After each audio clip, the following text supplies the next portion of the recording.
Good morning everyone.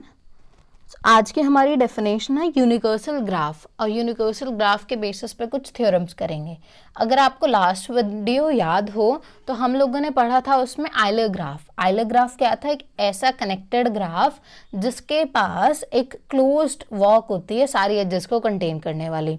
तो universal graph क्या होता है? एक ऐसा कनेक्टेड ग्राफ, ठीक है। एक कनेक्टेड ग्राफ को हम यूनिवर्सल ग्राफ बोलते हैं if G has an open walk containing all the edges. बस यहाँ पे हमें ओपन वॉक मिलनी चाहिए, आइलर ग्राफ में हमें क्लोज्ड वॉक मिलनी चाहिए थी। और इस जो ओपन वॉक हमें मिलेगी, इस वॉक को हम क्या बोलते हैं? Universal line. वहां पे हमने आइलर लाइन का नेम दिया था, यहाँ पे यूनिवर्सल लाइन। अब थ्योरम है, थ्योरम की स्टेटमेंट है लेट जी बी ए कनेक्टेड ग्राफ। तो किसी कनेक्टेड ग्राफ के यूनिवर्सल ग्राफ होने की क्या कंडीशन है वो ये थ्योरम देती है। Then G is universal graph if and only if G has exactly two vertices of odd degree. G के पास सिर्फ दो ही वर्टेक्स, एग्जैक्टली दो वर्टेक्स होनी चाहिए जिनकी डिग्री कैसी हो? ऑड हो। ठीक है, तो स्टार्ट करते हैं प्रूफ। हमने कोई भी कनेक्टेड ग्राफ ले लिया और पहले हमने सपोज कर लिया कि जी के पास सिर्फ दो ही वर्टिसेस हैं जिनकी डिग्री ऑड है और उनका नेम है x एंड y। तो x और y ही सिर्फ दो वर्टेक्स हैं जिनकी डिग्री ऑड है, बाकी सब वर्टिसेस की डिग्री इवन होगी। और हम प्रूफ करेंगे कि g क्या है? एक यूनिवर्सल ग्राफ है, means g has an open walk containing all the edges. तो अब हम क्या करते हैं, देखो x और y की डिग्री ऑड है, ठीक है। हमने क्या किया? x और y को ज्वाइन कर दिया, ठीक है। इन दोनों को ज्वाइन करके हमने एक एज बनाई e। अब जब इनकी डिग्री ऑड थी तो x ने भी एक एज बना ली e, y ने भी एक एज बना ली e। तो इन दोनों की डिग्री कैसी हो गई? इवन हो गई, ठीक है। क्योंकि ऑड में एक नंबर ऐड करो तो इवन हो जाता है।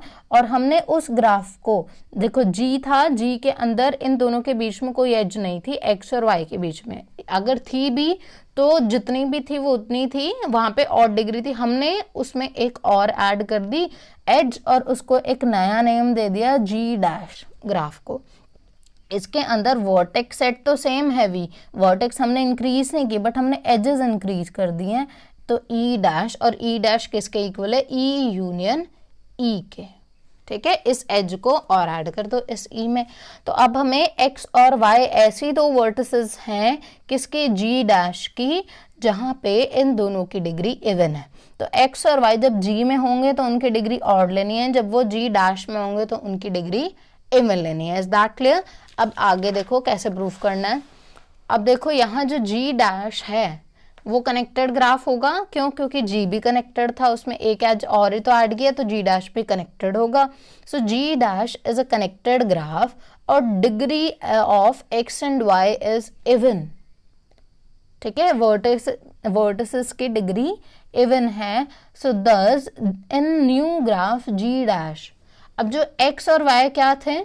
टर्मिनल वाली वर्टिसेस थे, मतलब हमारे पास जितने भी वर्टिसेस हैं जी डैश के पास उन सब की डिग्री इवन है। अगर उन सब की डिग्री इवन है और जी कनेक्टेड भी है तो हमने आइलर्स थ्योरम पढ़ी थी कि जब हर ग्राफ के अंदर, ग्राफ कनेक्टेड होना चाहिए और उस ग्राफ के अंदर अगर हर वर्टेक्स की डिग्री इवन होती है तो आइलर ग्राफ होता है। सो ये जो जी डैश है ये क्या बन गया? आइलर ग्राफ बन गया। अगर ये आइलर ग्राफ बन गया तो उसके पास एक आइलर लाइन होगी, मीन्स एक वॉक मिलेगी। तो लेट्स से जी डैश के पास एक डब्ल्यू डैश वॉक है, ये एक क्लोज्ड वॉक है जो सारी एजेस को कंटेन करती है। सो हमने क्लोज्ड वॉक लिख दी y से, y is equals to x और y से y तक ही हम ले गए, ठीक है। अब क्योंकि ये दोनों पॉइंट सेम हो जाएंगे ना, क्योंकि x से y तक कनेक्ट करने वाली थी तो हमारे पास क्लोज्ड है।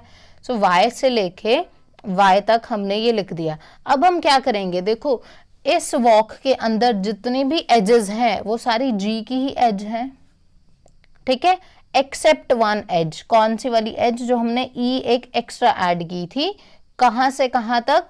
एक्स से वाई को कनेक्ट करने के लिए। तो हम क्या करेंगे? इसमें से सिर्फ एक एज ई को डिलीट कर देंगे, ठीक है। इसमें से एक एज ई को हम डिलीट कर देते हैं।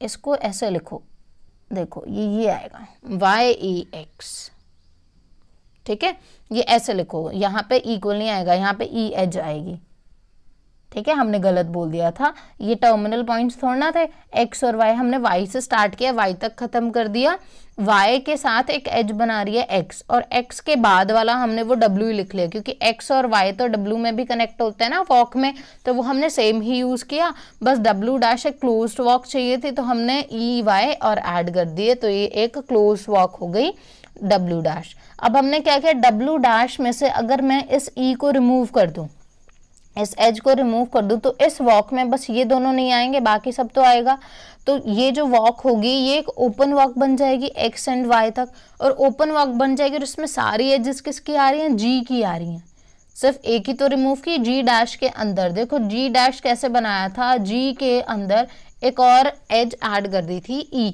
अब मैं कह रही हूँ इस e को रिमूव कर दो, तो g की तो सारी एजेस इसके अंदर है ना, सो दिस वॉक w जो कैसे मिलेगी हमें, इस e को रिमूव करके, so deleting e from w dash we get w, and w is a open walk containing all the edges of g, so this w becomes the unicursal line, और unicursal line बन गई, तो g कैसा बन गया, universal graph बन गया। अब कन्वर्स पार्ट पे आ जाओ, हमने सपोज कर लिया कि यूनिवर्सल ग्राफ है, तो एक यूनिवर्सल लाइन मिलेगी, तो हमने v1 से लेके vn+1 तक की एक यूनिवर्सल लाइन लिख दी, इसके अंदर n एजेस हैं, since all the edges in g are in w, क्योंकि ये closed sorry not close, open walk है कंटेनिंग ऑल द एजेस, तो g के अंदर जितने भी एजेस हैं वो w में भी हैं, तो अगर एजेस हैं तो वर्टिसेस भी होंगी, सो सारी वर्टिसेस w के पास हैं, इसका मतलब जो डिग्री उस वर्टेक्स की g में थी वही डिग्री उसकी w में होने वाली है, तो ये लिखा। Now it is clear that if v1 is repeated k times, अगर हमने k टाइम्स रिपीट किया उसको स्टार्टिंग पोजीशन को छोड़ के, स्टार्टिंग पोजीशन को छोड़ दो, k टाइम्स रिपीट किया तो जो बीच में आएंगे वो 2k बनेंगे, और एक स्टार्टिंग पोजीशन पे है v1 तो 2k+1, so degree of v1 is 2k+1, so degree of v1 is odd. हमें क्या प्रूफ करना है, आप लोगों को याद है ना, हमें प्रूफ करना है कि सिर्फ exactly 2 vertices are of odd degree, तो एक वर्टेक्स ऑड डिग्री की तो हो गई v1। सिमिलरली जो एंड पॉइंट पे vn+1 है, अगर हम उसको लेट कर ले कि वो k टाइम्स रिपीटेड है तो 2k आएगा, और +1 करेंगे टर्मिनल पॉइंट के लिए, तो उसकी डिग्री भी क्या बन जाएगी 2k+1, और जो बीच में आ रहे हैं अगर वो k टाइम्स रिपीट होते हैं तो वो उनकी डिग्री तो 2k होती है, सो मीन्स दिस ग्राफ, ये जो g है, जिस अगर ये एक Euler not Euler line universal line को कंटेन करता है, तो क्या होगा, सिर्फ 2 ही वर्टिसेस मिलेंगी जिनकी डिग्री ऑड होगी, बाकी सबकी डिग्री इवन होगी, और वो 2 वर्टिसेस कौन होंगी, टर्मिनल पोजीशन वाली, so this has exactly 2 vertices of odd degree and this completes your proof. अब नेक्स्ट थ्योरम में जल्दी जल्दी देखते हैं। G कोई भी कनेक्टेड ग्राफ है जिसके पास 2k वर्टिसेस हैं, एग्जैक्टली 2k वर्टिसेस हैं of odd degree, odd degree की 2k वर्टिसेस हैं, then G consist of universal graph, तो G के पास यूनिवर्सल ग्राफ मतलब G यूनिवर्सल ग्राफ बन जाएगा। या फिर इसकी एक और स्टेटमेंट आ सकती है कि G can be decompose into k universal graphs such that these universal graphs are edge disjoint sub graphs. तो प्रूफ देखते हैं। G कोई भी कनेक्टेड ग्राफ है having exactly 2k vertices of odd degree, तो हमने क्या किया 2k है तो k+k, ठीक है, एक k को हमने x में सफिक्सेस दे दिए x1 से लेके xk तक, तो k ये हो गए, और y1 से लेके yk तक k ये हो गए, सो ये क्या हो गई एग्जैक्टली 2k वर्टिसेस हो गई G की, जिसकी डिग्री कैसी है ऑड है। फिर हमने क्या किया x1 को y1 से ज्वाइन किया, एक एज बनाई, x2 को y2 से ज्वाइन किया, दूसरी एज बनाई, ऐसे हमने कॉरस्पॉन्डिंग इंडेक्सेस को ज्वाइन करके fi बनाए, सो fi is formed by xi and yi 1 से लेके k तक। न्यू एजेस हैं ये xi और yi के बीच में, अगर न्यू एजेस बनाए तो न्यू ग्राफ को हमने नेम दे दिया g डैश का, तो g डैश एक न्यू ग्राफ है जो g से बनाया है by adding the new edges f1 f2 fk। So vertices तो सेम थी, तो वर्टिसेस में कोई चेंज नहीं आएगा, सिर्फ जो एज सेट है वो चेंज हो जाएगा e डैश, और e डैश क्या होगा e यूनियन, e के अंदर ये सब कुछ डालने पड़ेंगे हमें, ये सारी एजेस, तो ये सारी एजेस हमने डाल दी। अब ध्यान से देखो, x1 x2 xk ये सारे क्या थे, ऑड डिग्री की वर्टिसेस थे। हमने सबके लिए एक एक एज और बनाई है ना। x1 के लिए एक एज बनाई f1, y1 के लिए भी वो सेम एज थी f1, क्योंकि f1 हमने बनाई x1 और y1 को कनेक्ट करके, तो इन दोनों की डिग्री अगर ऑड थी तो अब एक और एज बना दी है, अब वो इवन हो चुकी है। सिमिलरली x2 और y2 को ज्वाइन करके एक एज बनाई, तो इसकी जितनी डिग्री थी उसमें एक ऐड हो गया है, तो ऑड का इवन बन गया है, यहाँ पे भी ऑड का इवन बन गया। तो अगर मैं g के अंदर बात करूंगी तो इनकी डिग्री ऑड होगी, अगर g डैश के अंदर बात करेंगे तो इनकी डिग्री इवन होगी, ये आपको याद रखना है। So now degree of xi और yi and g dash is equals to 1 plus degree of xi or yi and g. Since degree of xi and yi is odd in g, so degree of xi and yi is even in g, and from this we conclude that g dash is a connected graph. ठीक है, g dash क्या है, एक connected graph है जिसके पास हर vertex की degree कैसी है, इवन है। अगर एक कनेक्टेड ग्राफ है जिसके पास हर वर्टेक्स की डिग्री इवन है तो वो आइलर ग्राफ होता है। आइलर ग्राफ है तो एक आइलर लाइन मिलेगी। Let's say w dash is an Euler line containing all the edges of g dash. अब क्योंकि हर x साइज डिस्टिंक्ट है, क्योंकि एग्जैक्टली के वर्टेक्स लेनी थी तो हमने सब कुछ x1 x2 xk सारी डिस्टिंक्ट ली है।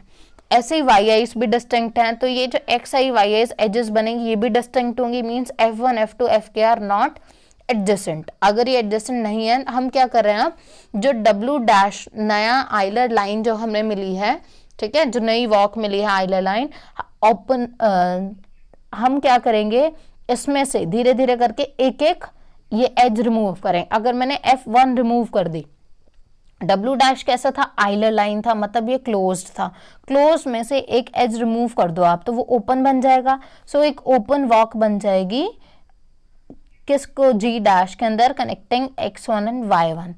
सिमिलरली अगर मैं F2 रिमूव कर दूं, अगर F2 रिमूव किया तो एक और वॉक बन जाएगी, दो ब्रेक्स लग जाएंगे ना उसके बीच में, ठीक है, दो ब्रेक्स लग जाएंगे तो दो वॉक मिलेगी, तो दो वॉक्स मिल जाएंगी।